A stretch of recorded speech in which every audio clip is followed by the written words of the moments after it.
And if that boy got a problem with it, I'll Well, we got right out of your weather forecast and dove right into this music. What we're listening to is Mehtab Brar.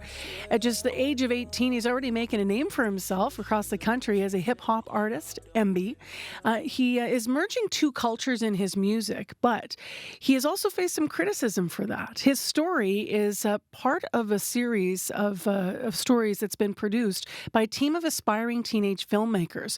So you might recall, if you're a regular listener, that we've been highlighting the work of these filmmakers. They're all taking part in Create, an entertainment arts training program over at Sisler High School. And this week, students Mehtab Brar, Khalil Jazz Cruz, as well as Teki Gebrehariat, shared the story of Mehtab Brar. And as I mentioned, he has been working on his music, but also facing some pushback. And he's in studio right now to talk about it. Good morning. Hey, how's it going? It's going really well. How are you? I'm doing good as well. It's a fine morning today.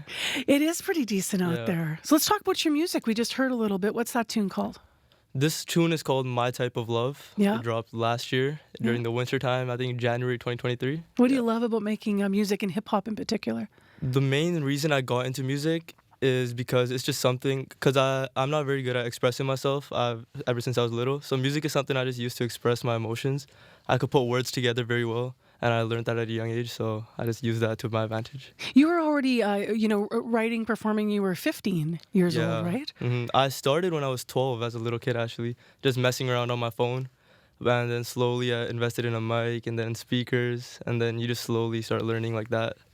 Your story, as I mentioned, is shared through the students who were in Sisler Create. Mm-hmm. And in the video that they made to sort of share your story and your journey, you mentioned that you knew even then that your songs weren't typical, like even at the young age, as a Punjabi Canadian hip hop artist specifically. Yeah. So what do you mean by that? That you already knew that? My songs, my music, the way I made the songs, they stood out from what was normal in the Punjabi industry for music.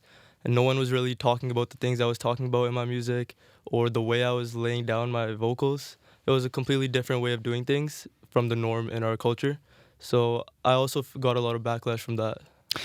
So let's stay with the norm and the culture. So was the beat different? Were the words different, or the message? Like, what was different compared to what would be the Punjabi norm, so to speak, for what we're talking about? It was pretty much the main thing were the lyrics that I was singing. They were a lot more harsh compared to what my culture is used to hearing. And also the way I was composing the songs with my music, the beat choices that I was taking. My producer lives in Calgary. He was sending me very different beats. We work alike. We have the same mindset. So that just made everyone shift their energies a little bit. What kind of pushback did you get around that? The fact that it was different, especially the lyrics? The main thing was from my own community. Everyone was hating on me for doing things that were not normal. I guess people don't like to see someone do something different, right? They just want to see what's been going on already. They want to keep saying that. No one wants to see something different in their own community. Especially the thing I was doing was very explicit in a way, right? Compared to the regular in our culture. So I got a lot of backlash for that on TikTok, when I was posting on YouTube, on Instagram, all of that, in the comment sections. So that was that right away. You put the music out and people would start hating. And they weren't just faceless. You could identify these are people from your cultural community, or were they actually people that you knew also in community here? I don't know. Maybe they created fake accounts. Who knows, right? Who knows what it was. But most of the time, you could tell from their handles that they were from my culture. Got it. And what did that impact you? What was the impact on you? At first, I was a lot younger, 15, 16 years old. So everything that I saw would go to my mind, right? I would want to change this. They would say something, I would be like, okay, let's change this. Let's make it like this instead. But then I realized I wasn't authentic to myself. So now I've just been focusing on what I want to do. And I've noticed that there's been a lot more positivity coming in. And a lot of people are showing a lot of love compared to the hate that I was getting back then, just because I'm doing what I want to.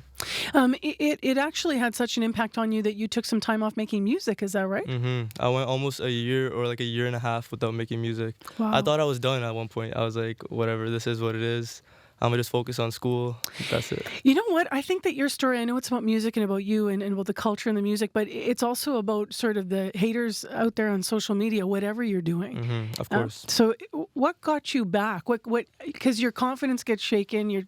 You said you spent a year not doing music. Yeah. What got you back to saying, no, you know what, this is my voice, I'm gonna put it out there again?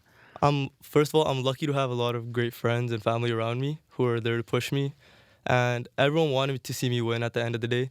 And I wanted to see myself win too. So after that year and a half, I realized, what's the point of putting away something that I love to do? So I slowly got back into it. I started making music just for myself. I wouldn't post anything for a while. And then all of a sudden, I just started dropping music. And it started getting a lot of reach. So I was like, let's get back into this.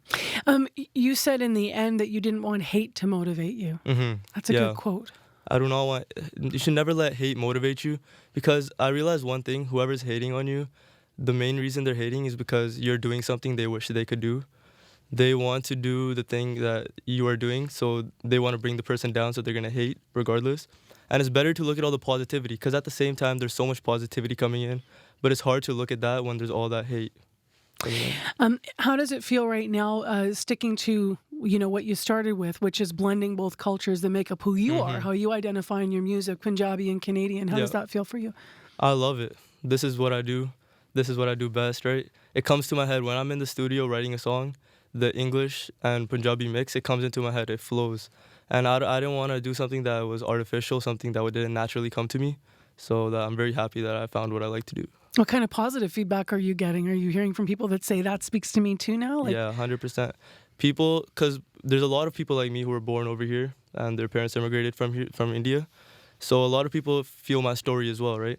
A lot of people understand my story. They see where I'm coming from and they see why I'm trying to mix both cultures together and make sure everyone's all together at the end of the day.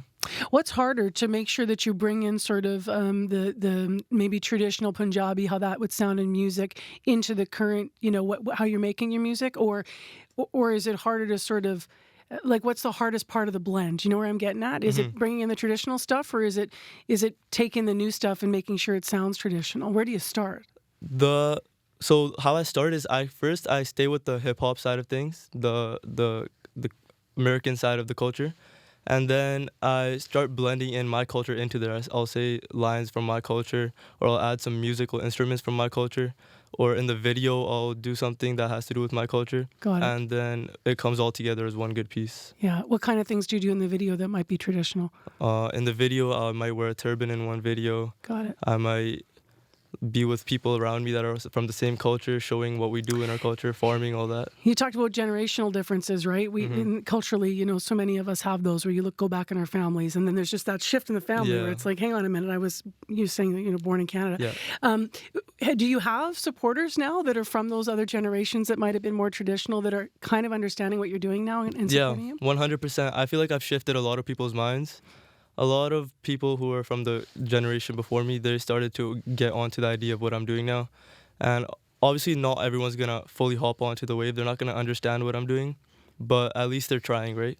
Yeah. People aren't really just pushing it to the side fully. They're at least trying to understand it now. I've noticed that. What's next for you? You're 18 still. You're still young. So what's your next goal? Then I have honestly so many goals. I think a lot into the future, 5-10 years into the future. But the main goal right now is to just keep on working, see where things go from there.